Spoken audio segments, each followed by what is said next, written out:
Yammy B TV. Yay! Joint enterprise in conjunction with Liquid Production. How are we doing today, Yammy? Really good. Good. Sorry about the delay. Yeah. It's your fault. I don't know whose fault it is. No, it was mine. I lost, didn't I? Can't see properly. Right, we've already got some questions waiting, Yammy. So let's get opened up and fire them up for you. Right, first question from Sarah Louise. Have you ever had any weird fan letters from girls asking for marriage proposals? Whoa. Yes. 100%. Yeah. Yeah, I've had my first experiences with that kind of stuff, Sarah. Couple of letdowns as well. With the marriage thing, yes, but the ladies in general, since I've been single, a couple of times I've, been open to manipulation and, emotionally being blackmailed and threatening, even though they were the ones asking me. So what's that like? So they wanted to meet me. Yeah. Was that from strangers or people you'd already No, know? I built up little rapport Yeah. with a few ladies during the early stages. You know that I was a bit naive and a bit wet behind the ears with ladies, having not spent a lot of time around them basically. And I probably, no, I'm not going to say how many, it was only a couple. It was only a couple of ladies, but I was single. But Sarah Louise, yeah, I've had 3-4 marriage proposals in a way where you speak to them for a little bit, ladies I mean, sorry. You have them on for about a week or a few days, and then you answer your other conversations because you know that when you come onto my WhatsApp and you ask me for advice and that kind of thing, and there's some sad stories out there, so I like to answer that kind of stuff as well. But then some come and say, oh, I've got a problem with this, a problem with that, and then they say, I really fancy the next day kind of thing, and I say, sorry, I'm single, blah blah blah. But then you get back to the platonic kind of thing. But then after about the 4th or 5th messages, and when you don't message for the day or whatever, or rather you have three conversations, and then by the 4th conversation they're saying, listen, I'm ready for marriage. So like bunny boilers, mate. Is that how what they say? Well, at least said that I didn't. but I look, then I don't answer sometimes. And then I get like, you bastard, you this, you never answer me, you horrible man. I hate your guts and blah blah blah. You're sacked. I thought, yeah, but it wasn't realistic. Boy, do you want to come say hello? Still hiding behind the camera for I'm not hiding. You're always hiding. Come say hello. Del Trotter. Not so good. Del Trotter. Hello people. How you doing, mate? You alright? Good. So this is boy who's always hiding behind the camera, who you never really get to see. Yeah, I know. Sorry about that. But Take him out. yeah, what are you going to ask me then? I'm not going to ask you nothing, mate. Because he's the only agent to say hello. I'm waiting. Because they always ask him who's the invisible cameraman. Yeah, it's a good looking invisible camera. No, they Get can it see right. up. Del Get Trotter. it right. Del Trotter, mate.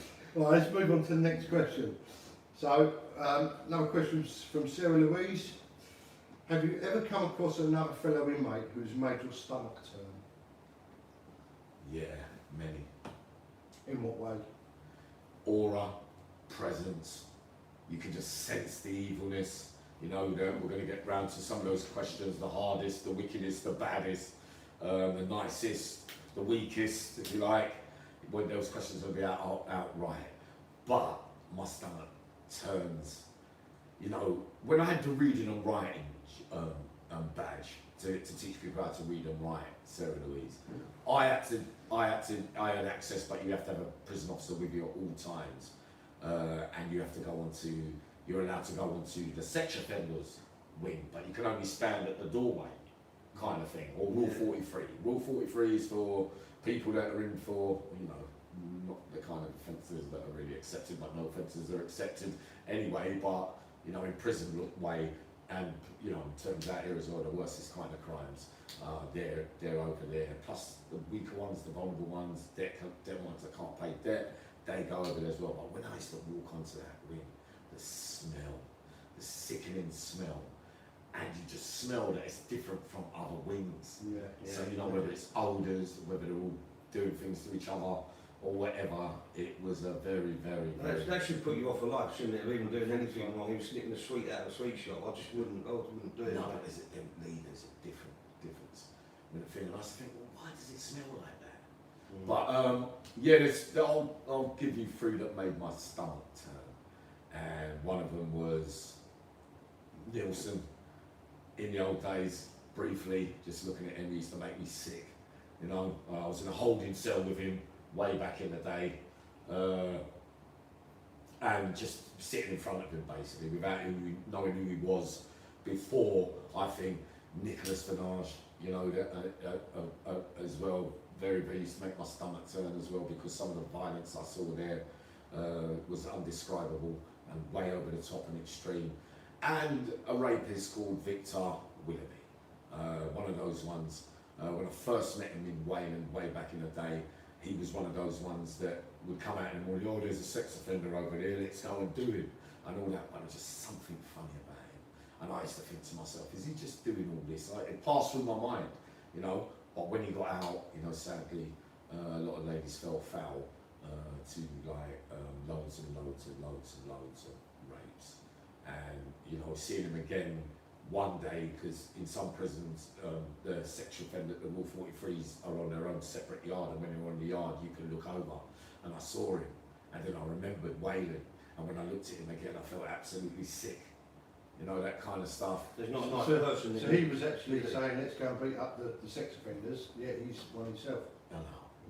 Not a nice person. And then he tried to cover their tracks in there when they're dodgy or evil or wicked, you know, or bad or mad. You know, no, not mad, sorry, because they're not in control of everything.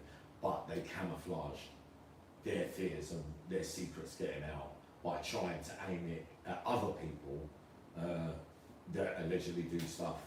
But really all the time, you were making it look like, you know, you're not that way. And there's many in there. Any more? Yep, so mate, let's go to the next question. Another question from Sarah Louise. I know Yammy B has been in the system on and off for a long time. So what is the turning point for change to stay on the right path? Yeah, I mean, what is it? I've been lucky this time round, because obviously I'm not involved in crime no more. But you know, the difficulties that come your way, whether it be a short sentence, obviously you're going to suffer more with institutionalisation and getting acclimatised into outside life. Me and Tone and John, we was all sitting around the table the other day, and Quincy and everybody, we was talking the same thing. Years later, I've been out 15 months, Tony's been out a couple of years, Quincy's been out 10 years, say, John, straight now, working, helping things in the community and that, and every one of us wake up and think, you know, we don't know a lot. You know, so the key is that to plan for your release when you get out. The things that you like doing, or the things where you know you might be able to get work, you know, work opportunities for you, some of you that can't work or whatever, but, you know, it is the heart ultimately. It has to be in the right place. You have to not want to commit crime. You have to feel bad about doing it, you know, to come out with all that institutionalisation. You have to just take every day as it comes. I'm like a blind man lost at sea sometimes. But you've got to want it, and you've got to, everybody's got little abilities and talents, right? It just depends what it is. Sometimes you have to search for it, you know, to find it, you know, or it unlocks itself, you know, like with some of the things that I did naturally. I didn't actually know they were skills. You see what I mean? Yeah. So, and keep your peace of mind as well. It's very, very difficult out here. Do you find it's easier if you make, like, give yourself a target or goal or something to aim for, to keep yourself occupied? Yes, Lee. Yeah. So the sort of step, hobbies, right? What you like doing. Because I noticed when I used to get adrenaline rushes from crime, sadly, and you know, that life, being around all the negativity and darkness, you know, it rubs off on you. First thing you got to do are people and places. Anything that upsets your well-being, because what was happening when I first came out was I was just, for sentimental reasons, I was still dropping into places that were risky.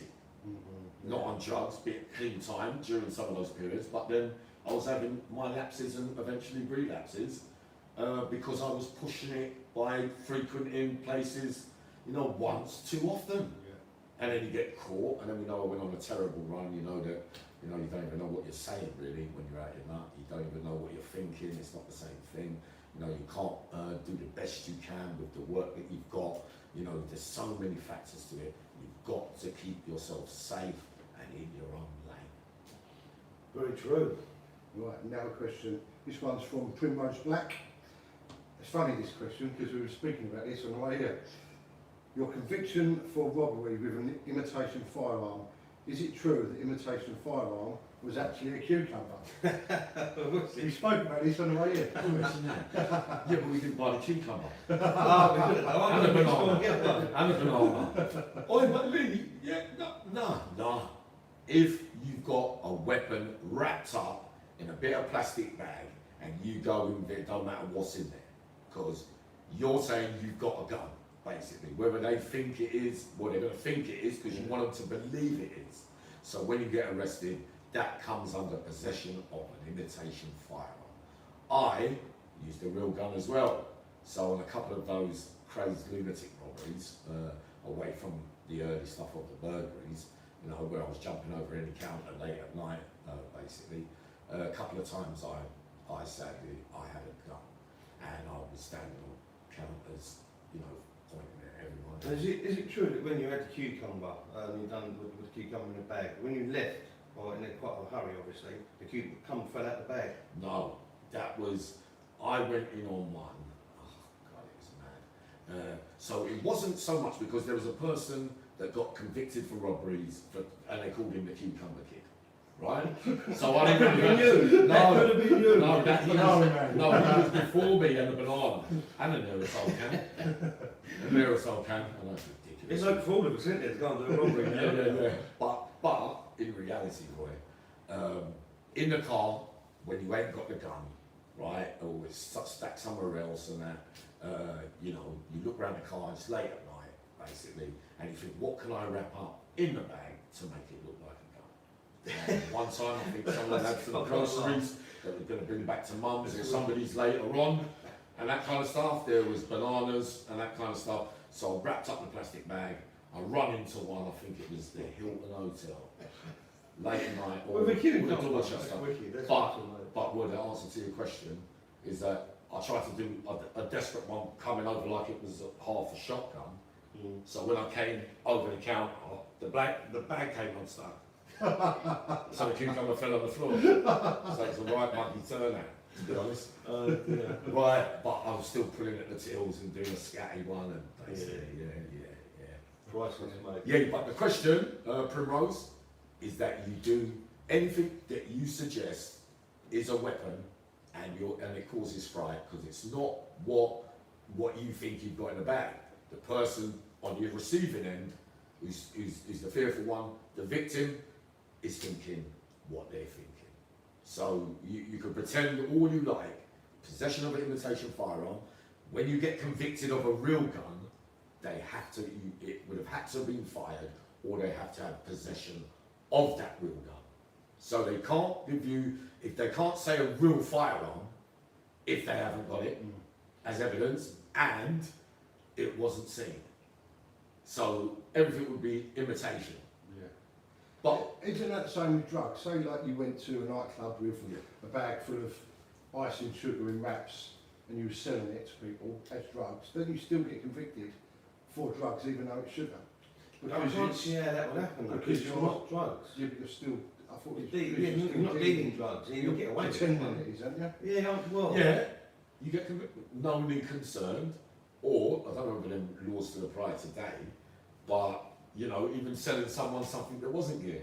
That's what I mean. You It's can- fraud, No, still isn't get- it? You're No. getting fraud. I think you still get done for the... Drugs, no. Really? Yeah, you can get, because you could have, it's the intention of selling it as a drug. Yeah. Yeah. I suppose so, yeah, if you look at it like that, yeah, maybe. Another question from Primrose Black. What do you think of Joey Barnett saying he attacked John Venables? I've seen a few people saying it's bullshit. What's your view? You know, I wasn't there, but I know Joe. I've spent loads of time in jail with him, and as far as I'm concerned, I have to, you know, on how I know him, I've seen him do things. I've seen him I seen him hit a screw with a tray in Belmarsh, a metal tray, when he first started his time, when he got convicted of his armed robberies with him and his co-D, under his co-D as well. And why would Joe say that if it's not true? Yeah. Why? What are they suggesting? Like, it could be for views, it could be for that. You know what? I understand that thing, but there would have been a time when it's quite possible during certain movements, if it was the CATEGORY, because you're not telling me where it is, so it would have been how he got to see him. If it was in jail, are you saying he done it in jail or he done it outside? You don't know. Well, it won't be out here, will it? Because he would have actually been in there. But it's that, how would you have got to bump into him? But there is, like, you know, with Huntley's, he locked away somewhere, and he still gets a chance to get done now and again. You see what I mean? Yeah. So it is It's possible yeah. in an institutional setting to think, especially if you've nutted him before, like you've seen him on a yard on his own, and you know Joe's done a lot of seg. He could have easily spotted him, someone seen his face, and the screw would have told him, and officer might have said to him, "That's him, you know, that's blah blah blah." And then for another time, so I'm not gonna say either yes or no. Well, it's interesting. Tony said yesterday, touched on that yesterday, that you know, inside they do know who's who and what people have done. You Yeah, don't get around. You know? yeah, it gets around, but for such serious natures of the crimes that certain people have been convicted of, it would be humanly impossible unless you go over, you put yourself on Rule 43, but then Venables wouldn't be on a Rule 43 ring. It'd be more of a case of isolation, unless they started fitting him into normal population with a different name. Well, no one's supposed to know who he It could was. be. So, Yeah, but if you don't know who he was, and then you get a prison officer like they do, not all of them, and they say, "That's him, you know." yeah, that's what Tony said. They do. It does get passed on. It does get passed on. So if he's talking recent times where he's come back, because apparently he's on recalls and that kind of stuff away, but you wouldn't be able to really do it in the CATEGORY unless you've got a cell next door, or you wouldn't be able. So Joe must be talking in recent times where he got to find out the information, and he probably but mind you, Joe's, how long has he been out? He's been out years. So that would have been anyway, you know. We'll take a wait in a moment. What is your, this question's from Andy G. What's your opinion on Jeremy Bamber, and do you think he's guilty? I thought he was stuck up his own arse. I've got to be careful what I say. Didn't like the geezer. You know me, I talk it as it is. I've been in holding cells with him, and that's all he does is work on his case and all that. I wasn't there on the farm that day, you know, but Amanda G. What happens if I say yes, he's guilty? Do I get into trouble? Do I? But I'm not going to say he was not guilty. Right, question from Danny Coates. Who was the most disturbed person that you came across, and why? Does that fall under the wickedest, the evilest, the baddest? It probably does, I suppose, yeah. Most disturbed as in, depends how you take that. Disturbed, that Disturbed, yeah. you could get, when you're on a landing with them, for no reason whatsoever, they could come running up to you and just start Yeah. stabbing. Yeah, in your opinion, who was that person? Who do you reckon it was?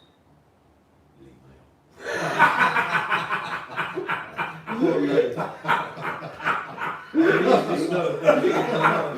Never mind, mate. Oi, no, the most disturbed, fucking hell. So that my sixth sense was such a language. Many that make you feel, as soon as you meet them, being institutionalised like me for all those years, you get to pick up on, you know, characters, you know, for all different kinds. Sometimes you can get it seriously wrong. Like, you know, I've made mistakes in the past. Like, you're thinking, he's that, and then somebody you realise he's quite a nice man, he just does it differently. But seriously disturbed was Nicholas Vinage. Trust me, I saw him as a kid in Aylesbury. I saw him in the old days, he'd have the glass ketchup bottles, and, you know, he would always have that weapon broken already, so that if you get into an argument by the pool table or down by the thing, he'll just stick it straight through your head. Is he still in now? Yeah, He's still in now? He's in a nice house, yeah. he got convicted of a few murders as well, predictable. I saw him years later as well, and I was in a holding cell, but he seemed to recognise me from Aylesbury. And he was going on a legal visit. And I went, yeah, you all right, Nicholas? Did you ask for your sauce back? No, fuck that. I know that, but you know you can't get too close to him, but he was a very worrying figure. Very worrying. Many were disturbed by him. Yeah, I suppose you met him all, wouldn't you? Been through quite a few different scenarios in your time. I need reminding though as well, when that's why the question and answer is so good.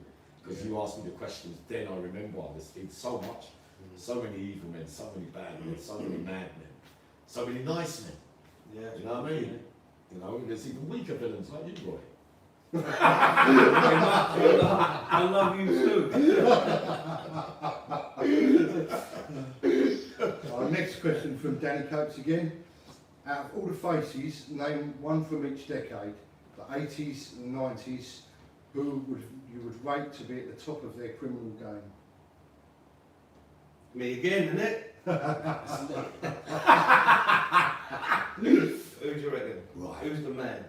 So who we got from the 80s? Fucking hell. Like, on top of the game. For me, it's got to be Ronnie Barker. Yeah. Porridge. Porridge. That's what it was, Lee. Is it? Yeah, Lee. He says, all right, in morning, Ron. So, all right, now, seriously, 70s, 80s, 90s, millennium, the top of their game. Wow. 80s, I'd have to go with Mickey McElroy. Yeah, I like Mickey McElroy. Don't know that well. Followed that. But I'd also have to go with Kenny Noye. Yeah. The 80s, top of his game. I'd have to also go with, oh no, I wish they could remind me of certain names from way, like older ones that were on top of their game. There was a geezer called something Dyer who got 28 years, 214 years. Kieran? Was it Kieran Dyer? He got, no, he's a footballer. He got, in the 80s, he got 28 years for importing drugs, right? And he was the first person to get such a lengthy sentence, right? Tall geezer with grey hair. I think he used to live in Hampstead somewhere. But you couldn't get 28 years directly for the crime, but you could get 14 years and 14 years, but he got them consec. Yeah. So that and him, the way that he had it all boxed in kind of thing as well. Yeah, Kieran Dyer is a footballer, but I'm sure there was a name like that. You might be right. I'm sure it was. But anyway, his surname was Dyer. Whose name it is? His name was Dyer, right? 80s, that was around about the 80s. The most notorious, on the topic if we're talking about armed robbers, for that life. In the 80s, it was I looking up to, you know, as role models during those early stages that I thought were a complete, you know, when you're starstruck, don't be starstruck, youngsters. Remember that? I got fooled by that. Yeah, the 80s. Johnny Reed, Roy Hilda. Bertie Smalls. No, he went No, at it the was top the of his 60s and game. 70s, when he was the 60s and 70s, Bertie Smalls. Yeah, but he wasn't at the top of his game. What top of the game was what? An informer? Oh, yeah, he was in the cross. He turned the cross, but he was the top of his game on Robin in the 60s and 70s, wasn't he? Nah, the top of their game. What, the Wembley mob, do you have any dealings with them? Wembley mob, I probably met everyone. Right. Yeah, they'd been in the 70s and 80s, I think. Wembley, give me a name. Bertie Smalls. What was his No, he weren't from, he's from North London. Yeah, he was, yeah, Is that he? was, yeah. Top of the game with that kind of life, money-wise, and locked off like the supposed What drugs. about the, when did the Hat and Garden robbery happen? That was much later, That was later, you know, yeah. after the Brink smack Yeah. kind of thing, but that would have been the top of their game. But then you get to the 90s. Because they would have got away with that, wouldn't they, if it weren't for they only hide the drilling thing out, and there weren't many of them about, so they couldn't trace where it was. Yeah, that size, I think it was. So it was only that drill was only hide out from one place that led the clues back to them, otherwise they would have got away with it. Yeah, did you ever see any of them in the prison that come in? Yeah, I had Ray Betson, a million Did ya? of them done. Yeah, Oh, good wow. man, he, Ray. Yeah, they got 18s, but it fell under that. When was that? No, that was the millennium though. It was the 90s. The question. Yeah. When the crack houses first come, because then it starts to get, you know, where everybody's cooking up the bits of work, the gear on, you know, the stoves, and you've got doormen, cameras. When they first come in at that time, at the top of the game, would have probably been for that Jugston, which I saw around me, and in Ladbroke Grove, West London, Arrow Road, notoriously, it's in books and that anyway, would have been Alvin Apples, right? And then there were a couple of others, but for the supplying of all those things and seeing it running and seeing all the money that comes with it at that time, for that drugs thing in the 90s, but at the top of their game in the 90s, for whatever it was, I'm not allowed to say his name, I don't think. Look, he's doing life now, but on top of his game, fucking hell, you know what I mean? Because they're coming to prison, but that could fall under so many different categories. The top of their game, top of their game with shootings, top of their games with blah blah blah. There's so many in there, that's the problem. There's so many. There's so many. Yeah, you can't Like, make them all. What one stands out in your mind the most though? What sort of In one the pops 90s? up straight away? Fucking hell. Not allowed to say it. I'm not allowed, I can't say what I want to say. Yeah, don't say Right. it. Yeah. So, yeah. apart from that, mind you, the 90s, I can't, top of their game. Yeah, I'll have to go through different crimes for different things, you know, because you've got men that have used their money to finance other things like casinos, hotels, putting all their money into things. So the top of the game for me would be, we're talking money-wise for that time. You know, Successful. Yeah.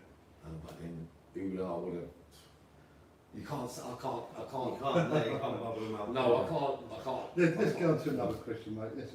Another question from Mandy G. Anyone you met over the years that protested they're innocent and you actually believe is true? Well, I didn't believe it at the time with Michael Snow, but I actually believe they did now. Right? Because of the character and the way the crimes were done, because these so-called experts can come out with a whole lot of fanny sometimes with certain things. And the police, in history, we know the Birmingham Six, the IRA, you know, we know I met a couple during those early stays in the Isle of Wight. One set, I can't say we would present Carl Bridgewater, the newspaper boy that got killed in and they used to get on the roofs, the brothers, and blah blah, they didn't do it, and they got out eventually. Yeah. You know, that would have been, that was a serious miscarriage. And the other, I suppose, with, no, I can't say. But it's happened, isn't it? There's been many that have been wrongly, but there's people being let out, and I think they were guilty. You see what I mean? So, yeah. And I Can you tell if they're genuine or not? I mean, when they sort of sit there and tell you, oh yeah, it wasn't me. I mean, when you look at that. well, you get the paperwork, the statements, because really, if you're not a rapist and you're not a sex offender, you're not harming kids, or you're not a domestic bully, or you nick for robbery, you snatch the bag, whatever, when you read the case papers, if you know about cases, then, you know, if you've got 3 or 4, 5 really significant pieces. I mean, you know, you can protest your innocence as much as you want, but if your fingerprint's on a doorknob and it was there, or it's on a bit of glass in the house, it's hardly a case to say, you know, you've got to explain what is it doing there. Yeah. Did they used to fit up fingerprints and things like that? A lot of that's gone on. I've got to look at the characteristics and ridges, and they done it to me. You needed 16 characteristics and ridges for a full print. So one time I said, yeah, it was me, because they said they had it. But when I got the forensic report, it said there were only 13 ridges and characters. So I could have got out of it. Yeah. Do you see what I mean? But DNA and things, that as well, could be built. But I know a man serving now for a double murder, and they put, you know, some DNA somewhere else, moved from somewhere else to get the thing. I mean, look at the Napa case. You know, the geezer that's doing the bird for that. Yeah. Lee. You know, but I knew the guy that done David Nick for that, it wasn't that. Yeah. That's what I'm saying. Can you tell? I can like, tell. You listen to what they say. And They're characters, and you've got to go as well historically. You know, if you're habitual with certain things and you're raving lunatic, and I remember the case with Colin Staggs and Rachel Nichol. You know, I never believed it was him. You know, apparently he was a bit of a flasher. I mean, even you do that, Roy. I mean, on a Saturday, so you're all right today. But when he came into Wandsworth, he, I knew straight away that he didn't do it. Yeah. You know, the honey trap. You know, like one of them questions from Sarah Louise earlier about. I felt like I was being honey trapped a couple of times, getting me to say, you know, when you're out here, you know, you're talking shit, and then someone says, yeah, oh, what would you want to do to me when you come? Yeah, I want you to do this and do that to me when you come down there. And then I'm saying, well, what should I say? Oh, can you please talk this way to me? And we know that I can switch into different modes, and I go, I would like to do that. And I go, was that good enough? But then she says that bit and says, I'll tell them what you wanted to do to me, but it was you that asked me, and I was just going along. So it's simple honey trap, we know that's a load of bollocks. But that's a low level thing. But the honey trap of that, sending a lady, policewoman, into Colin Stagg, no experience with women, a bit like me. Like in that way, not as he was probably worse than me. So, you know, to say that, you know, I fancy you is a big thing for him. You know, oh, Roy, just tell me and I'll marry you. You know, that if you murdered her.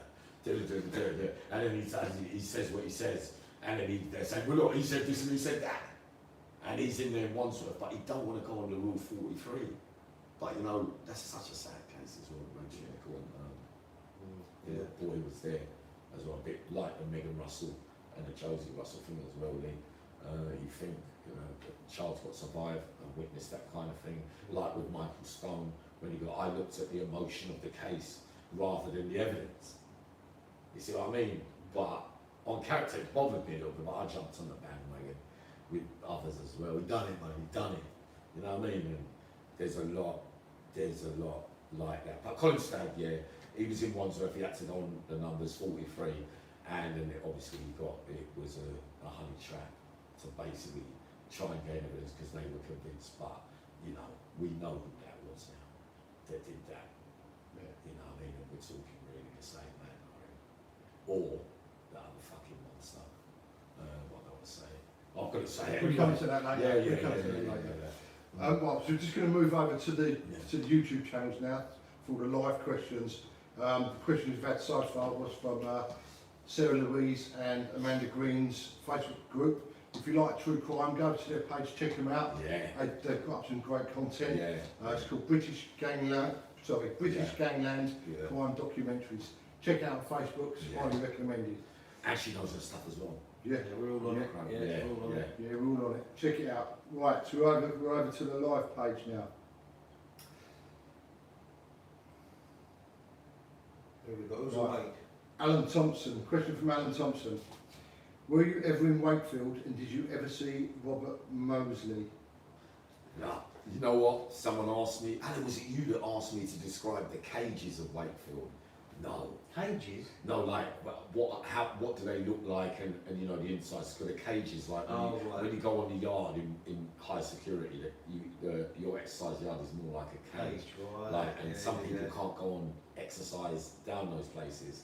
They've got to be on their own. But Maudsley, I saw the smallest bit of him, which would have been a legal room or something down in that kind of thing, not in Wakefield, but Robert Maudsley hasn't always been in Wakefield. So I got to see his face very, very briefly. What was the other bit of the question he said? So it was, were you ever in Wakefield and did you ever see Robert Mosley? No, I never saw Robert Maudsley in Wakefield, but no, I've never been to Wakefield. Next question is from Medusa. Was you ever involved in any prison riots? Yeah. That was quite big. Aylesbury, Stephen Killen, in a sea, North Aylesbury was deep as a young boy as well. That was my first experience in a sitting protest as well. for that. But absolute carnage where for a minute it looked like the prisoners were going to win. Really? Yeah, when they come unstuck and then you hear the marching with the Where shields. was that one? I think some though, but we got control of the wing for certain minutes, and then they have to send for the army and reinforces, and you can hear the shields coming until the middle of that kind When of that stuff. comes about, do you sit there and consider it, or just think, no, I'm going, I'm out, I'm having it with him, I'm going to go straight in? You don't think, I'll say myself, or no, I'm going to go and join when him?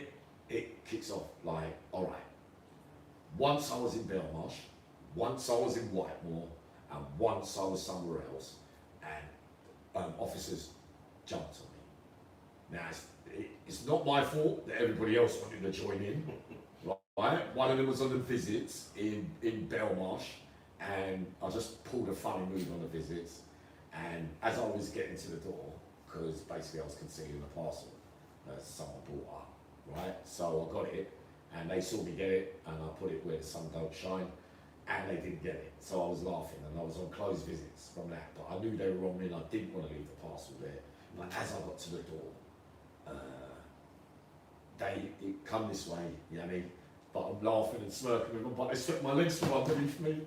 So there was no need to fin, but when they did it, the door was open, and everyone that was waiting in the room for their name to get called for visits, it was packed, right? So everyone was there. Mark Loons, Pat Smith, Louis Shepherd, Dwayne Daniels, Arthur Penny, Quincy, Tony, everybody was there that day, but I couldn't move. So I was stuck on the floor while everybody was swinging for England. I know that. You know, some other names as well that was there, rest in peace, something now as well, funny that. Some probably real nice men. And you know when I was on the floor and everybody was swinging because it piled into the visit and all, they had to clear out the whole thing, then they had to really get all the alarms going and everything, but for that minute, but they were pulling me, because obviously I didn't, because I was going straight to the seg. For whatever reasons, I needed to go up on normal location to get something first. Yeah. No good being down a seg and you ain't got the equipment. So there's a lot of action for someone in prison that's got a normal prison life. That was quite an action-full day, wasn't it? That's quite a... And that day by the porter, some staunch geezers as well in that life. The real ones that are there on the big days, yeah, because there's many that say, yeah, I'll be there, I'll do it when it's there. You know, they're like shrieking fire, I ain't getting in trouble. But me, being a people pleaser, the majority, if they were getting up to it, I wouldn't want to be like the one left out. Oh, you never got involved, you know, peer pressure. But so for that day by the pool table in Whitemore, I done a hot one. Everybody was telling me no that day, and I weren't having it. And basically, I run onto another wing, pulled a move when the gate was open, came out to get a bit of laundry. Because I used to think, oh, he's a bit silly. Oh, she might do it for me, she likes me, or whatever. So all the manipulation skills that I used to have with my thinking in institutions, one day I pulled a move where it was late in the evening, and the laundry bags were by where Tony had to fight in the laundry. So with Whitemore, the laundry's there, there's a wing there, opposite. So I banged go, yeah, my laundry bag is over there. Like, it wasn't. Like I said, that one was mine, but he don't know. And I looked him as a bit thick, and I thought he'd open the door. Because I'd done it to others before when they let me out, and then obviously I pulled one, so they won't be doing it again, will they? So I got him that day, and I got someone else on the other side to ask for their laundry bag at the same time. So when the doors open at that thing there, so I got him to decoy in. When we cheers, Gov, shot him to the other wing. Got up there, had to go and grab some weapons or whatever, and get it. You know, the mission man in there I was. So, but they saw me run, everyone was chasing me, Yammy, come down here now. I'm coming to who you talking to? So I got up into the room, it was association time, I got the stuff, whatever, I put it away, and when I come down, they're all there. So they're walking back onto my wing, 7, 8 angled, I'm walking in the middle, and you've got the smallest one, he's about 5'4", he thinks he can have me. Right? No, but it's really funny. Why do all the ones that are really, you know, can't really have a fight think they can have me? It was really weird, but he tried it. He tried to come round and get, I wasn't reacting violently or nothing, so you know, there's no need for restraint. Yeah. Right? You're going to strip search me, you're going to go upstairs, and then you're going to lock yourself away, but you know me, I'll be giggling behind the door because I got it. right? 'Cause you don't always win, you know, the rough with the smooth. But he tried to grab me by a pool table and pull my hand that way, me. And everyone there was some real big names there at that time. I can't really say the proper soldiers. And they all came running out their seats from things. So they started to push the screws back out the door, like getting round off him. So I got round, I slipped out the hold and got round. And everyone started running. 10, 15 bods, all you know, backed up what they said and what they said they were. And they were true and they were honest. But yeah, it all kicked off. And then for 10 minutes, they were backed out the door. I know. And then we was all down a cell and it was all my fault. Because if I would have gone on a mission, and some of those are not really getting into trouble with the way that I did it, Lee. Yeah. But, you know, they're going to be protective. They're going to think, they stood the test of time. I mean, forever and a day. You know, because people are going to lose their mood, especially in the cat age. You get in one bit of trouble, you're on the book. It can set you back to get a B cat and that kind of stuff. But to put yourself on the line, basically for me, you know, I would gladly die for you at that stage. After that, to be honest, that's a real decision. But when you're down the set and you're all in the cages and you're looking at each other and everybody's screaming now, because the reality, it's like when you're outside and you get nicked and you're in prison, you go, fuck, I'm back in prison.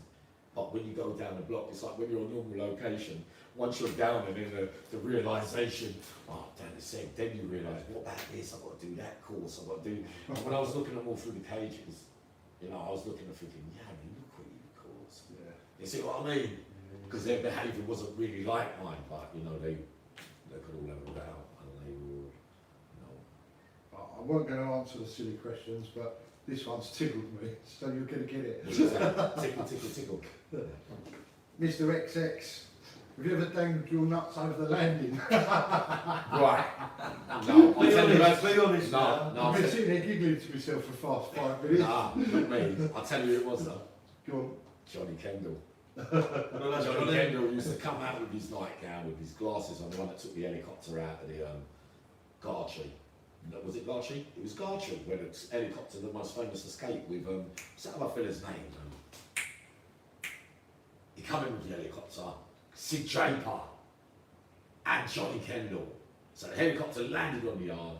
But it was Gartree. Was it Gartree? It was Gartree. The helicopter came down and the great Johnny Kendall came jumping, he got out and they got away. And there was another geezer, I forgot his name, but he was the only man that I ever met that dangled his nuts. So that's a joke from one of the boys.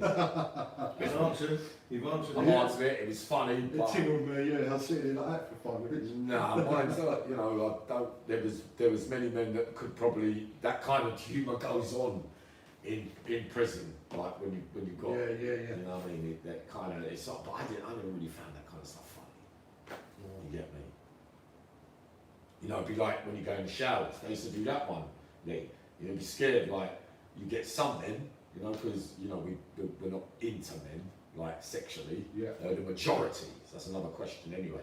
But you get all the, you know a couple of them as well. They go in the shower and their thing, sadly, not being rude or anything, their thing reaches down to their shoes things. So if you take off your pants and go in the shower, they start laughing at you. You know the kind of things that then you're scared when you don't want to go in there. You might think, oh God, I ain't going in here with him. Makes you feel less of a man kind of thing. You know, that kind of stuff. Yeah, you swerve it, didn't you? Yeah, you swerve it. Right, next question from Alan Thompson. Do you know of an Oakley Mark or Mark Oakley? Just checking. He served 25 stretch. Mark Oakley. Yeah, I think I do. But can't. No, you'll have to give me a bit more detail. Crime-wise, where it was. Because I'm more, I remember if he jolted, but I do know the surname. But there's many Oakleys. Many. So basically, Alan, remind me of the crime, if you could. If you want more. Someone's just touching on here what we spoke about in the interview we've done here. Do you remember about the postman in Swaleside? Yeah. Is that what we spoke about before when you robbed him with the... Yeah. The second robber. Yeah, one of my ones where I weren't quick enough that day. But yeah, what does he want? What he wants? Just saying, do you remember it? But we spoke about You got the postman before, didn't you? Yeah. Oh, there was someone that was there. Gary Staggs was there, Steve Dillon, everyone was in there. They were all in Swellside then, Kenny, all of them. That's how they met, Swellside. Everyone, that was a meeting, they never knew each other until those moments beforehand from that. Swellside in the 90s was more like, that was one of my, it was like a K. Everyone was there. That's where a lot of friendships were forged. Yeah. Another question from Medusa. Are there more bent screws up north than down here? Both the same. So it's going to be... Now there's more. Because what they're doing is, Medusa, is, you know, you've got, you know, my line of work now, you know, it's different to how I once saw it, Medusa. You know, it was a good look to always have a prison officer on side who could bring stuff in, mobile phones, drugs, or get information off them and that kind of stuff. But really, it's ruining the environment, and it's easy to get a job there now. You don't have to go through the old army training bits to be trained properly to be a prison officer. In the old days, there was less bent officers. These days, you know, you can go do 6 weeks training, go in there, make a few thousand, and basically, you know, you'll be there for a year. You'll be working with who you with. You know, it's changed. You know, some of them like little kids, like they just come off the Tesco shelves. Some of them are already thinking, I'm only doing this for that kind of stuff. But I've had a lot of experience with bent ones, to be honest. Someone must be touching on something you know about Yammy. Yeah. Are there any funny midget prison stories? Here we go. Well, there was one, and there was a, I know that is, it's funny. There was a midget once, but yeah, he was on the gear. And this is being funny and saying that I'm short, and it's like, I'm 5'8". You must be touching on something you know about. Yeah, I know that. Yeah. And no, it's not funny, because he got rumped. I mean, he got by that the geezer used to, imagine this geezer, right, doing life, right, and he used to sell gear, and I'm not delighted, I'll put a proper one on him. But what he used to do is get you into debt, and there's not many of them, you know, who does this, is frowned upon. You don't hear about a lot of homosexual things going on in prison. No. Myth, no, Really? no, there's only 5, it's very, very low on normal location, but the main ones in the Cat A's, Mary, Crusher, Sliverman, you know, all the ones, you know, that turned trans or whatever while they were in there, but could have a go and stayed on normal location. But then this geezer used to sell the you know, because he thinks, oh, the gear, it can make you vulnerable when you're in debt. But okay, forget the money, come. And he used to put music on. Everyone used to know. He used to play music, the door used to be blocked off, and I think that was the time he'd done it to the midget. No. So if you're in there and the music's playing, he's up to it. Not a good sight then. Not a good sign. I can stand him. You know when you those don't anyway. Yeah. Right, someone's asking, can you tell the story of Dominic Noonan and the showers? Yeah. I told it. I don't really like. In the early days when I was on the other channel, you know, calling other people's names during things, but it was in people's there. But the person that was having the row, he don't want his name called. But it was that he used to have his. I only met him twice, right? By face, I'd heard years and years about him, right? And people saying this and that about gay little boys, all that kind of stuff. I don't know if he's been convicted or things like that. I haven't really looked into it that way. But as soon as I saw him, he fit in what everybody What he was described as. but then I've been wrong like that before. But in the showers, that was his predatory ground. He used to sit there in his glasses, you can always see him looking down, and they picked on the wrong geezer that day. Because my mate ain't gonna have it. And they had a fight, he put up a big fight as well. And they were rolling around the shower. He was getting done. Basically, I didn't have to join him anyway, because my fellow was strong, but he could have a row as well. He was strong. I've heard this story before somewhere that he could have a proper row. He could have a little row, but not exceptionally like that. He stuck up for He's himself. good, but his brother, Fighting back. they're proper stuff. It was good thing, like massive. You know, like the one, I never spent a lot of time with them, but Desi, I forgot the other brother's name. They were like proper.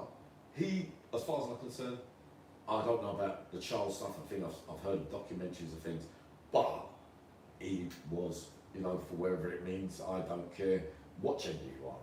But in prison, you know, the behaviour around it, you know, the predatory behaviour around certain things, is going to be frowned upon.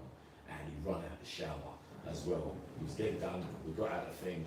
It was kind of funny, I wanted to laugh, but when I was walking down the landing, coming from that way, he used to come running down, but his towel, and he slipped, and he was rolling the floor naked, and all that, people were laughing. You see what I mean? And then we got behind the door, but yeah, basically it was a row. But he was standing real close in the showers as well, and with that kind of history, when if me and Roy, you were in the shower, and he steps in, you know, you're kind of fearful, not fearful, but you know, it's uncomfortable. But I used to find it quite funny though, because I'm thinking, why? Because you can see his eyes, he's looking, you can see him looking like that kind of thing, and that's why he came unstuck, because he wouldn't bother me if he were to look. You know, you want to have a look and you think whatever you do with it, as long as you're not touching me, I don't really care, Lee. You're not going up my backside, boy. And you know, not without a fight anyway. But no, but I knew that he got the wrong geezer, because I would take the looking thing as not much. Yeah. You see what I mean? I'm not going to be thinking of killing her, if you like, for that. But the mate that I was with that day, just doing a little bit of window shopping. That's all he's doing. He's doing it right, exactly. But whatever, whatever you are, you want to be. I'm not going to just like the geezer that was in the shower room with me, just looking. He has to turn around and come out the shop, you know, like, yeah. Would you really know? And it goes off. So right first, but he done it. Dominic Noonan. Right. What are your thoughts on the wannabe fake internet villains? Which ones? Yeah, all of them, I suppose. Right, me personally, who said that? Sorry, that is from Bats the Freak. Yeah. When I say about the murky world, I put a video the other day, big man, and basically the learning curve with me with YouTube, because I didn't know how to use, you know, certain apps and how to download. I couldn't, my fingers, a spinal injury, can't type some days, can't eat. Sometimes someone's got to hold the voice note down for me while I do it as well, depending on my condition, amongst other things. Obviously, I've obviously hearing stories and people doing stuff and they're going on certain things. It is, I know that happened, and I'm thinking, no, it never. You know, and the fake ones, but it's nothing to do with me. So I've pulled away, right? Because I was asked this the other day, Yammy, what about, why aren't you in touch with? Because I've got my own journey, and I've got my own message. And I'm not really interested in how others do it. You know, there's some real genuine ones out there. I was talking to, there's a smaller channel, Let's Talk London, and he comes out and he does his thing. But he's really truthful and honest. I'm just giving an example. Like, I would like to watch him. Yeah. But he's not getting thousands, millions of views or whatever. But I know that to be honest and true. And he looks like a really nice geezer. But you know, if you're after money, you're after viewing everything he puts up for thing and anything that you can sell, and suppose. But what you're going to find out in the end is that all of us was there on certain things, and your people will say, well, you know, that was a load of cosmo. You know, because it's all right you saying, yeah, this happened, I brought him on to say that and this and that. But at the end of the day, you know, dates, times, places, bring it. Bring it to the table, because everybody else was there, so that they can verify what you're saying. Yeah. So basically, without any verification, you got people writing books about jails and things, and then you find out, well, hold on, you weren't even in there that long. You know, like, and you're writing a book that basically, realise now it's based on fantasy. Yeah, I think a lot of that goes on nowadays. Yeah, but let's make it right, Lee. Yeah. Because we're delivering messages of such importance with crime and victims, of all the people that need help and support. The things you're telling them can't help them because they're not true. They're just doing it in line their own pockets, aren't they? Yes, well, you've got to do it the way you've got to do it, but stay away from me. Some of you I don't even like no more. I'll tell you that straight. You know, but that's another thing. You know, you don't have to like me. I don't care either. But if you want to come and have a word with me and talk to me, I'll tell you to your face. Why? And there's some funny stuff going on there as well, Lee. I'm not talking about just, you know, I've got mates out there that are genuine with their channels. Yeah. And are genuinely carrying the message, you know, with what they're saying they're doing. But then there's others, and there's scandals, and there's things that are going on that the more time goes on, you know, there's no, you'd be right, smoke without fire, but then the kitchen starts getting hotter, then another bit there. The one thing I think that when I join the dots with certain things, I think certain behaviours are really unacceptable. Yeah. And I think you will get your comeuppance at the end, especially with some of the stuff that's going on there. So don't message me or anything, contact me if you've got any kind of funny history around, you know, ladies, children, things like that. Don't get me involved. Don't try and friend me up. That's what I was trying to say a couple of months ago. Whether you're guilty or not, with other things as well, don't come up. Don't want my name associated with nothing of that nature. My channel is a simple one. It was always going to be the way it was going to be. My audience is for all people, from all different creeds and colours, from the youth at risk, from the domestics, from this, from that, you know, from my readings and whatever helps you. Not just blood, guts, and who stabbed who and who was the greatest and all that kind of stuff, because you know most of the time it's tongue in cheek, you know. But there are really, we'll get round to that. Right, just to lighten up a little bit, Yammy, just move off the prison one. So, message from Cocky saying, do you like UFC or boxing, and do you have a favourite fighter? Yeah, I like UFC boxing. One of my young ones from back in the day, you not all have heard about them, they turned into good fighters as well. Kim Farron from Croydon, Jimmy, blah, blah, blah. They were with Uncle Yammy from the real young days down there in South London. And in the early days, the one that was involved with the depot one. The depot, the £50 million, the biggest one, where they got into the depot. I can't call his name. Yeah, right. But I had him with me as well. And it's funny how they were young kids. I was in my 30s. They were all different manners, but I was only out short periods. But you know what? Uncle Yammy, yeah, I've got a little nice kids. I'll drive you there, you know. I'll give them after money and look at. And then they always say, how come you smoke the way you smoke? I've never seen you eat nothing, but your physique and your strength is like a bit abnormal. I'm gonna be like that. And then years and years in jail. And I remember the cage fighters, the MMA, and you see them years later, and they go, yeah, Uncle Yammy. They remember, yeah? They remember, but they knew that I didn't take them to I always gave them their half of the money, and they didn't really do the crimes with me. You know, so they were good stuff, proper stuff. Good. You know, but I had little stages with certain bigger names that have got big over the years in the criminal thing and the fighting thing. But Tyson Fury, I love him. Boxer, he's my favourite boxer. Yeah, he's mine there as well. Is he? Yeah, apart from Lee when he was doing it. No, I'll put Lee's in a different category up there. We'll talk about him later. But yeah, nah. Tyson Fury and the cage fight, the fight. It's Miguel Cotto, like Mayweather, you know, in the old days. But you know the boxers from the Duran, Leonards, you know, the super. I think that was the best era. That was the best ever. No, they come Tyson, after that. Frank Bruno. Yeah, they come at the last stages. I'll say Eubank during that period there, McClelland, Julian Jackson, they can knock out everyone with one punch. That kind of Nigel Benn, kind of stuff. Yeah. But Tyson Fury did cause as well as and his faith as well. But no, I don't. Funny enough, I don't even watch other people's podcasts and that. I don't really watch them up. I don't watch ours. Of course I watch yours. I ain't got no choice. We got to be in a nickel. Wait, but Lee, you know what? To be honest, I've been so. Like, that's what I say, people telling me this and telling me that. I'm going on word of mouth about certain things. But honestly, that institutionalisation of things And loads of people tell you, sometimes you forget to watch and things. I'm just learning as the journey continues.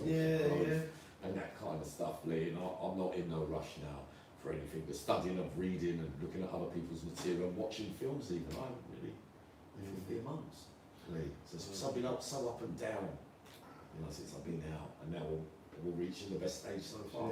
Take it comes step by step. Yeah. Right, question from James McGregor. Yeah. Who was the most famous celebrity you came across during your time in jail? Good question. I suppose you really like yeah. names, isn't it? Oh, not it. Who? No, that on Belmarsh Yard, Jeffrey Archer. All right. Now watch this. Right, Barry George was there, right, before he went on the Rule 43. Right, so they're all lining up for a sprint. It's Belmarsh and it's 2000 and it's a hot summer's day. Jeffrey Archer likes to read his book, good writer. Came to Naval, amongst thieves, no honour amongst thieves. But that was in my heyday, sadly, of robbing people, villains in jail. When I was hungry, when I was desperate, blah blah blah. When he turned up and they said, yeah, Jeffrey Archer's here, even Amy Winehouse's boyfriend as well come, and Pete Doherty. Not Rubens, and that fighter, the cricketer, Chris Lewis. What was he in for? Importing or something like that. But I didn't see a lot of him. But Jeffrey Archer, that one, he walked out onto the yard with his glasses on, right, on his own, stiff upper lip. Everyone was trying to get a word of him, and I thought he was pathetic. Did everyone slate him? Sort of, No, I wanted to take the watch.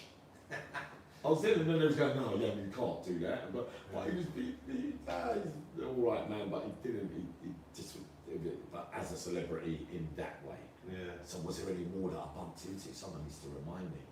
Yeah, who else would have been? Who would have been around that I would have bumped into? But him, when I saw that and the way that people wanted to talk to him and all that, I wanted to talk to him, but I was looking at the watch, sadly. You know what I mean? I wasn't going to get it off his wrist. Yeah. You see what I mean? But that's how I saw it. But I thought it didn't mean a thing. Celebrity, what? Like what you go to prison and people get a bit excited because somebody that's been in the news and that kind of thing. Celebrity, I don't know. Someone done the same to me the other day. They came running up to me like they was fans on the train or something like that. I said, no, you didn't want to approach me because you thought. I said, hold on a minute, mate. I ain't no celebrity. I said, I'm just Uncle Yammy. Talk to me anytime. You know what I mean? You don't because you've got skill or that and you're good at that and that everybody's got to fall at your knees and go, that he's something important. Because Jeffrey Archer, for what he did and thing, he was a con as well. Whatever, he got convicted. Yeah, Yeah, very true. Yeah, I'm going to go over this question again. Yeah. It's from Mr. X. Every question he's had so far has been a little meaning to it. Have you ever roasted nuts over an open fire? Roasted nuts over an open fire. He's having a laugh, isn't he? Roasted nuts. He might be putting you on the spot. We don't know. Yeah, but how would I have ever got to roast nuts on an open fire unless you've got another meaning for the word? I've never been out to do it out. I don't know, his last two questions there, don't they? Has he put in laughing faces after it? No, is that the one where he's talking about the nuts over the landing? Yes, same guy. Nah, mate. Say you are what you mean, I don't get it. That was rude. He might be playing. They sound like sexual innuendos to me. Right, one from Mike Murphy. Pat Tate met Mickey Steele in Swellside. See, And then, I knew it. and you say Kenny Noye, Winston Silcott. Yeah, There was some heavy duty fellas in there. yeah, Yam, it was a jungle thing, Bruce. yeah. I met Silcott, Winston Silcott. Yeah, he was in Maidstone. We used to have to play up front together, football. Really? It never worked out. Right, good geezer though, all right. But my memory of the football pitch on that. He did. He met Mickey T and Kenny Noye met Pat in Swellside as well. Wow. At that time. But obviously I didn't see enough of Pat outside. I can't really comment. I know that he looked after me in there. With the certain things that go on in prison. He was a good character. I learned a lot from him. He was a smiler. I didn't know him as like the way that they spoke about him. They used to do a lot of tongue in cheek as well, Pat. Yeah. Just to rub people up the wrong way, you know, with certain things. But you did, Roy. So do you did. Someone's got to do that. Is this Oh, one yeah, trigger it was any? Southside that time as well. And then I went Maidstone, and that's where Winston. So that's where Reggie Cran. Oh, that was when. Which one was in Maidstone, Ronnie or Reggie? Yeah, that one. And I reached there. No, I went Maidstone twice. Yeah, because the first time the swimming pool in the early days, so that would have been before Southside, before the swimming pool closed. And the second time I saw Winston Silcott, I think he just missed me. Southside was so big. There was so many of big names or bigger names coming for the future.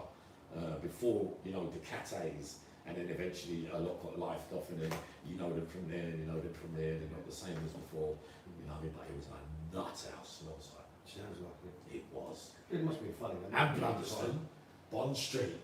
Yeah, I used to love it, you know, like, because you know where to go, because like the fear factor of walking through certain no-go areas in those places where the drug dealers would be. Yeah. But, you know, if I turn up or I'm with somebody else, you know there could be something dodgy kind of thing. Yeah, Bond Street is like that. Tony had it. Let's say about that one. Tony stuck it on one of the crays. And he stuck it on. Tony stuck it on a few. In the 90s in Blunderstone as well. You had a lot of us there. I think there was Chrissy Ward, Gary Staggs, all of us was around at that time. Dave Wilson, Gary Lawrence, Animal Mill, Dave. Everyone during that. Everyone, because you go from Southside, you go to Blunderstone, and I thought Southside was hectic, and I picked up stamps in Southside for somebody else, basically. That was my first experience of being stabbed. But when I got to Blunderstone, like I only had a few weeks there, I was crying when I got away from there, because the food was good there. Yeah. But I used to no-go areas, you walk through, all the drug dealers, then you get shipped out. Just to pick up on that question there, about we said about when you get moved. Is that just you just get moved out of, so you don't get no choice in it? It's just one day you're going here. Yeah, but it can work in a variety of different ways. Yeah. Right? So, like Blunderstone, Southside running around like a nutter, you know that they're going to come for you soon. Right. Yeah. Right? Is it because you do something? Or You're constantly, alright, so, Causing up the stern like even if you're running about all day in the end, you know, smooth running ring, but them days used to get moved easier. You don't get shipped out so much now, right? Because of the cost and whatever, but the national bus in the early 90s or whatever, like, so I go Southside, within 2 days or whatever, 3 days, you're on a ship to this national day was a Wednesday. So then you go Blunderstone, and then you go Parkhurst, and then you go Albany, then you go Garth, then you go Preston, and then you're getting further and further, and you're going Armley, Winston Green, Strange Ways. You know, but if you're on the merry-go-round where you get like little things where they're just going to upset you, and Darren as well, they're all meant to be places of, you know, you're going there to be punished kind of thing. Right, But yeah. to get moved, some people set up situations to get moved. to get moved, so they don't want to stand in the ring, but they might come out, see me in the dinner queue, and he ain't got no problems with him whatsoever. And just go, what up, and the screws come, boom, boom, boom, boom, but really he goes down the block, he goes, yeah, I don't want to go back up. Do you know what I mean? But to everyone else, when he gets somewhere else, he's going to go, yeah, no, everyone knows why I got moved. I threw a punch. Yeah. The psychological thing, and of course you've got the runners that up there, you know, and then go, they press the bell, and they want to go. But then for the, you know, the real serious violent things, within a day or two, they'll be knocking on the door. And these days you're down to take longer as well. You can't get moved so easily. It's changed me. Yeah. Another question here, or statement. Paul Harrison's hat with the gutters. Who? Paul Harrison's hat with the gutters. Ring any bells? Anything there? Hat with the gutters. Elaborate on that one. Paul Harrison's hat with the gutters. Paul Harrison's hat. Oh, celebrity? No. I don't No, I don't get it. know. No.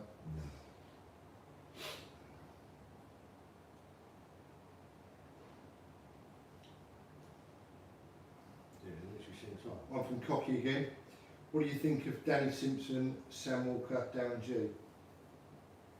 We love Darren. I think they're all right.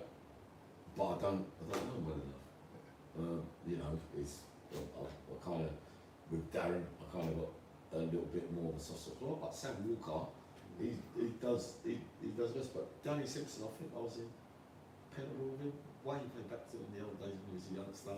Probably don't remember me, I don't remember him, but I remember seeing him. But he was a bit more younger. But what do I think? What do I think? What are they asking for? Do they want me to say that?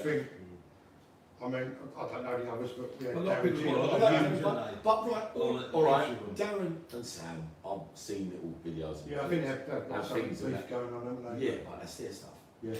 You know what I mean? When That's my Darren stuff. come down to us, he was absolute Yeah. gentleman, wasn't he? Yeah, What Just Darren, go- Darren, And we'll have him on again soon, Darren, if you're watching. Yeah. Yeah, We'll have him on Darren, again soon, me mate. and Darren's cool. That's what I was concerned. And I don't want to say it because certain things that you say, because some people say this and that, but I know that certain things are not true. You know, but to me, he's good stuff. I've probably had more talks with Darren than the other two. Yeah. So I think of Darren as well. Sam Walker, I think he's cool as well. No, but Danny Simpson, no opinions at all.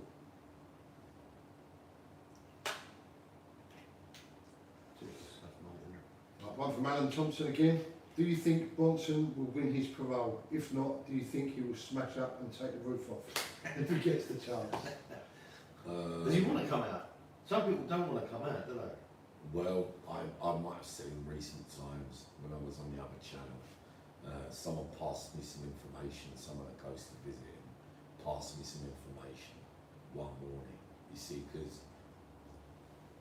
someone passed me some information one morning to tell me that he'd won a legality thing and that he was gonna come out, right? So basically, I come up and I put it up there and I said, listen, there's great news coming in.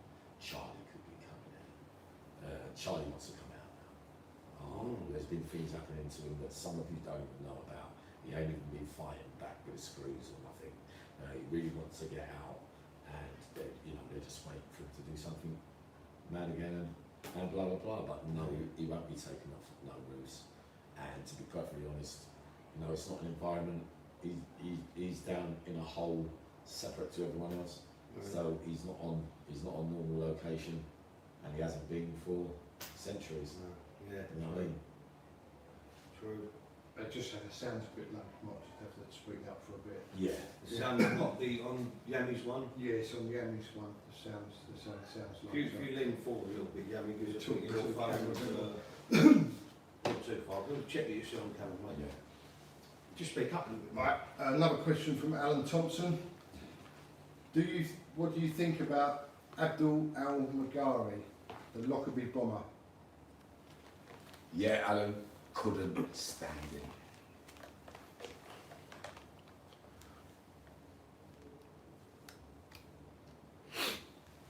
How did the name Uncle Yammy come about?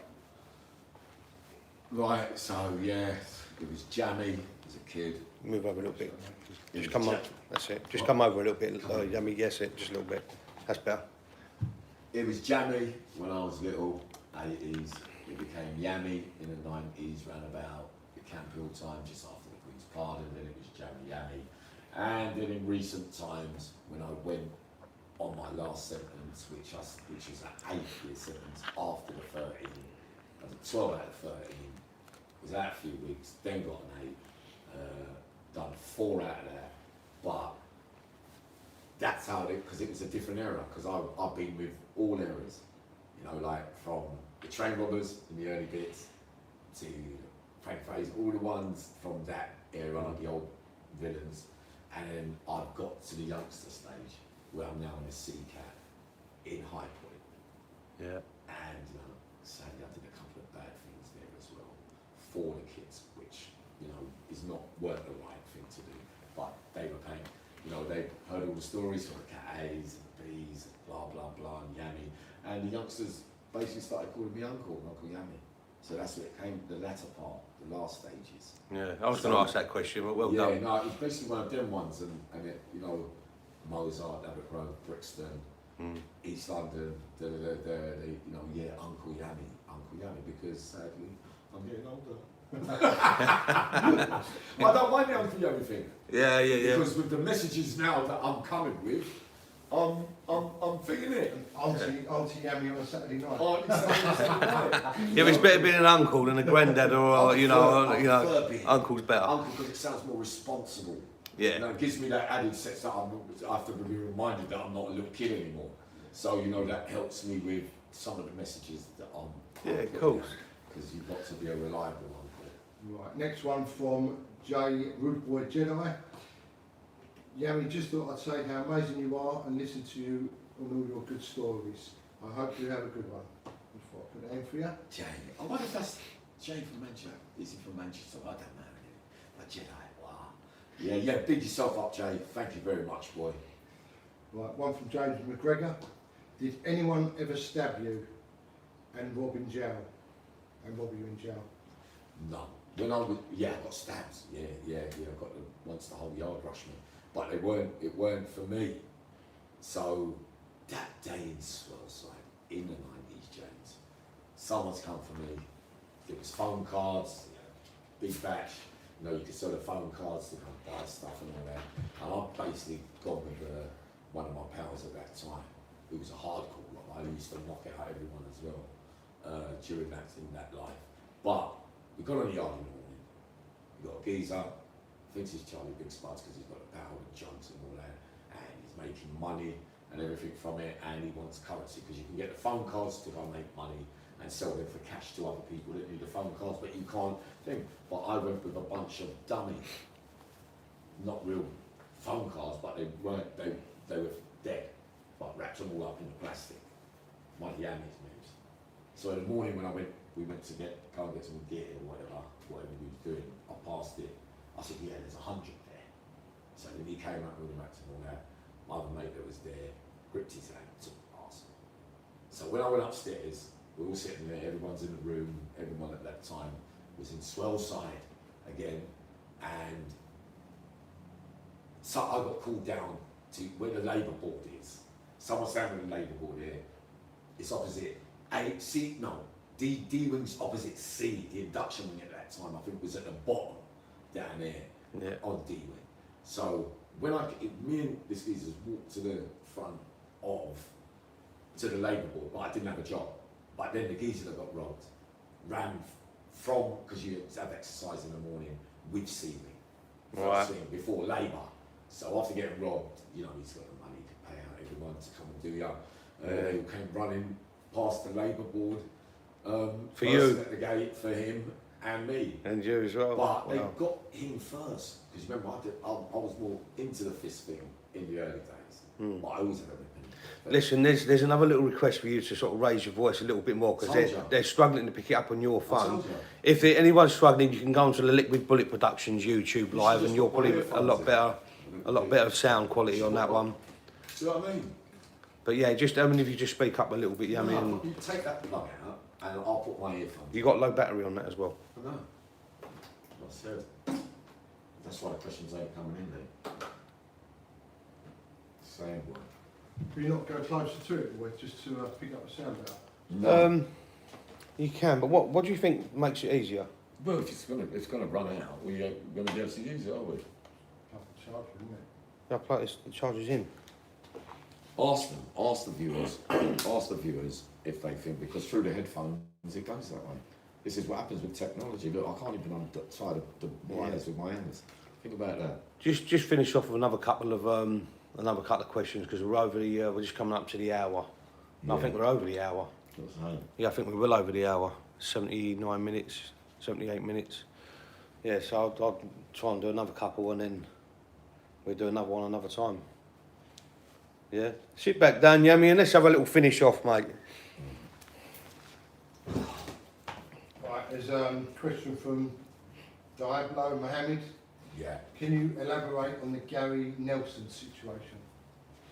Elaborate on the Gary Nelson situation. No. Have a sit down because they can't see you. Well, you got to want my voice. Got to be up there. I'll come closer. Sit on that one. Yes. There you go. It's not gonna speed up. It only works with the earphones. But never mind. Yeah, Gary Nelson, yeah, no. No updates. Apparently, he's doing better, and he's going to be getting his BCAT soon, and he's going to be coming down in category. But no, because the first time that I spoke about Gary Nelson, which was on the Dardis TV when I first came out, and again I was a bit wet behind the ears, and you say a few things based on what you saw in prison, but no, I'm not allowed to speak about it. Just fire your questions away, Lee, if you've got any more on there, and then we'll start sort of wrapping it up.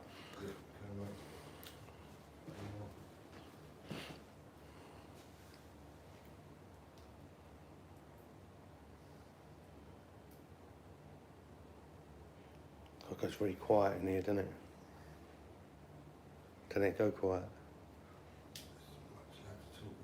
Oh, I didn't even answer Jay. Yeah, I got stabbed in Swell Side, James, and I was doing that, trying to block that one because there was 5, 6 of them, and yeah, I came back the next day, but I was walking like that. It was like Colonel Custer coming out for the final stand, got onto the other wing and got locked in and got shipped out. Robbed in prison, me, no. When I was small and young, yes. Little. Yeah, you spent a lot of time in prison, didn't you? There's another question here for you from Gooner number 1. Rad Brown was innocent from Scotland. Did you meet him? No, but I've heard about the case, and I know a few people from Scotland, as you know. What was he asking? Did you meet Rad Brown? No, I didn't meet him. No.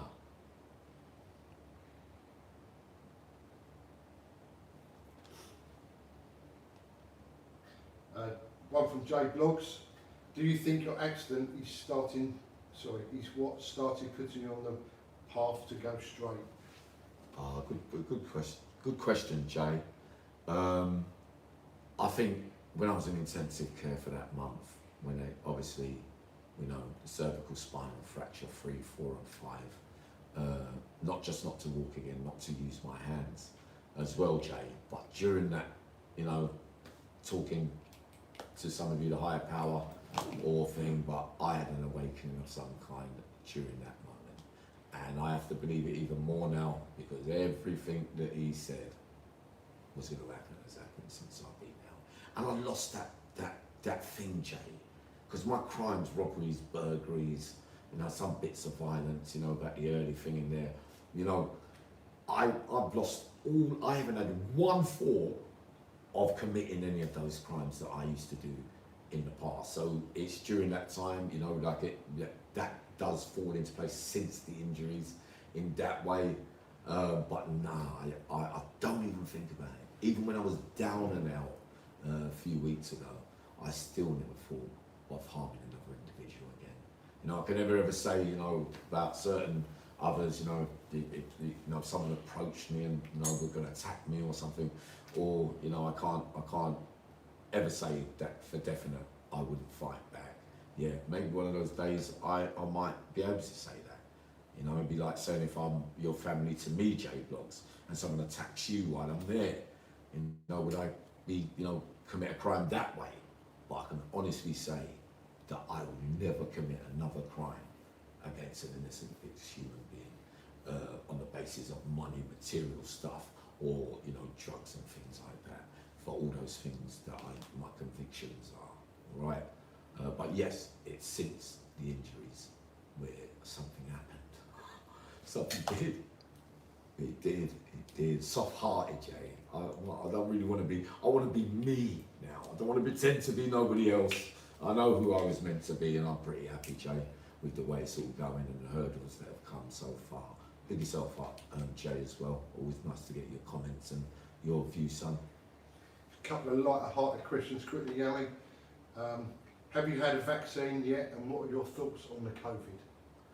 Nah, I've been asked to have the COVID, but I haven't really listened to no one again since I've been out about COVID and what it does. Obviously, I came out the first day of lockdown, but I suppose if I was forced to have the vaccine, then I would. but I'm not having no needle pushed to me for those purposes. And I prefer, you know, to not gamble or whatever, because, you know, if it is, but I don't know enough. All I know is the videos that people send me. I don't really look at them too in depth, kind of thing.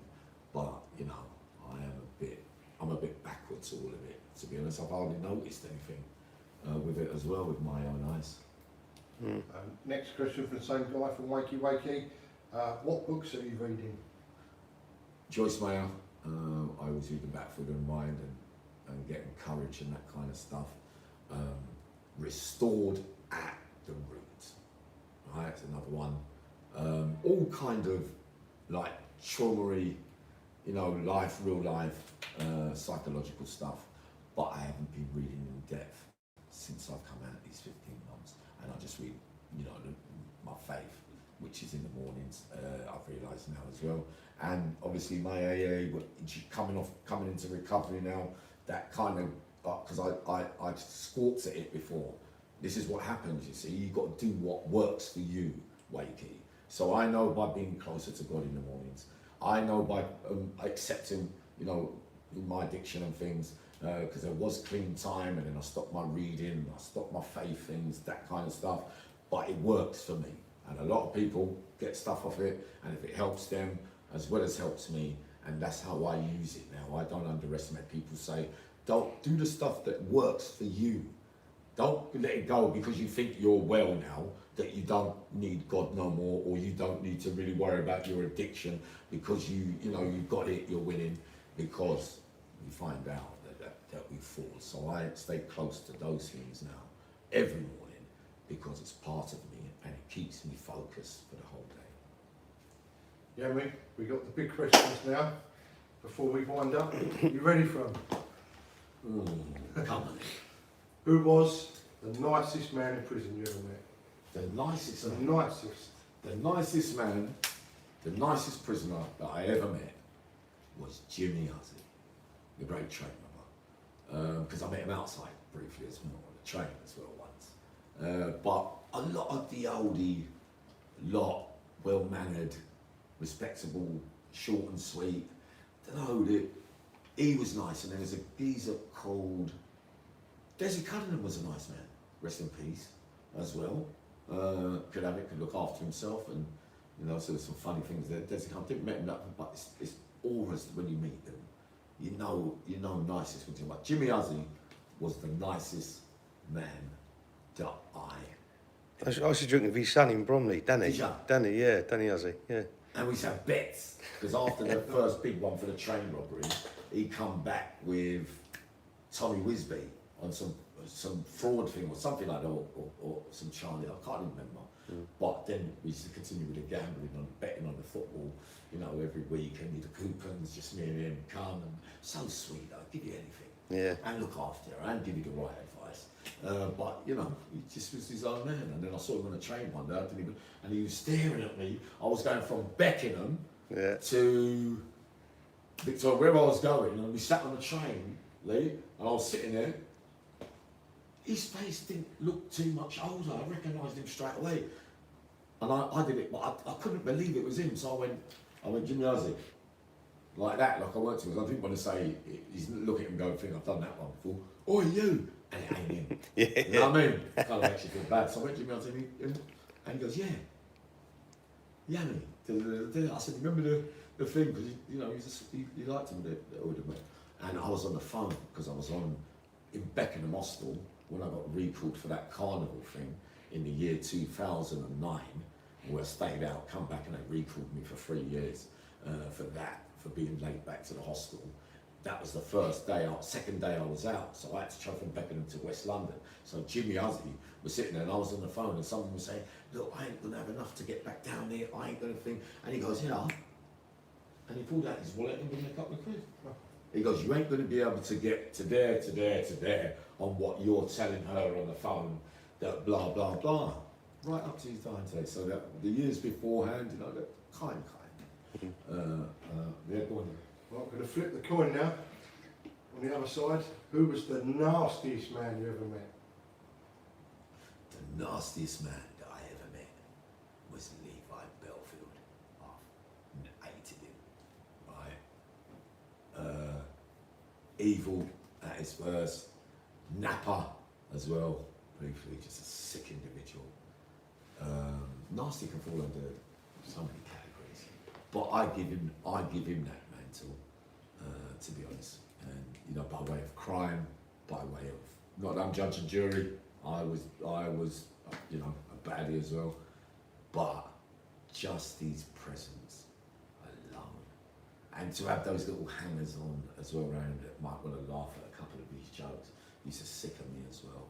Dark character, and I got the headbutt in right outside the mosque, and before he could grip me, so all the screws was there because you're going in a different direction, you know. But yeah, hated him. Next one, Yammy. Who was the hardest man you ever met in prison? The hardest man. They're all gonna say because they're my best mates though. It's your opinion. What's your opinion of the hardest man in prison? The hardest man, based on no defeats that I saw over a long period of time, were Tony Argent and John Gray. John Gray from Manchester, Tony Argent from London, showed me where there was a defeat. Many great ones out there in that life that had the rows, but you know, yeah, great fighters could have it. Build a bomb as well. Hard man. Well into his thing as well. He could have a right row. Went on a couple of missions, and what I saw would build a bomb in that day with 5 geezers in the cell, and he used to be in the mix as well. But those two stand out for me. As hard, and if you go way back, then you know, way back before that time when you got real, like the so-called real hard bare knuckle fighters, but there are, you can't say the others, because I've seen 10 stone, 9 stone geezers, or you know, cage fighters and blah blah blah. Everyone can win on certain days, but what I'm saying with my own eyes, what I saw. So there is other people that saw more from other individuals, but in that place in there. And obviously I only saw Charlie have a row with a couple of prison officers. And you know, the early days on normal location, Charlie Bronson can have a row. Do I believe or think that he could do Tony Argent and John Gray? No. Talking of Tony Argent, obviously we interviewed him yesterday. Yeah. And I went head to head with him myself in the ring. Yeah. If you want to see the outcome of that, is that where you got the black eye? Coming up. Coming up. Boy, was yeah, that's true. Right. He's spotting a black one over there. We'll let you know. Right, last one. Who is the greatest of all time you've met in prison? The greatest of all time. The greatest of all men in prison. For all sides and a character.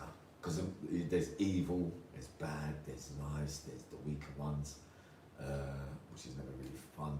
But the greatest of all time, because my opinions, I don't know what it is, but the longer that I've been out, the more clearer my head. You know, because when you first come out, you say, you're thinking, basing it on someone, you know, that you liked in there, and, you know, you want to say things on behalf of that, you know, so that sometimes, you know, my mental state wasn't right. But the greatest of all time is Tony and John. There you go. Right, we're going to round it up there, mate. All good, boy? Yeah, all good. Say your thank yous to everyone. Yeah, thanks for everyone for watching. Just another one, if you do like true crime, head over to Lolly's True Crime on Twitter, and also a website page. Fantastic stuff in there. If you like true crime, highly recommended. And that's it, Yammy. Well done, mate. Thank you, Yammy B. Thank you, everyone. Yeah, nice. Well done, Lee. 10 out of 10 people. See you all soon. Coming up.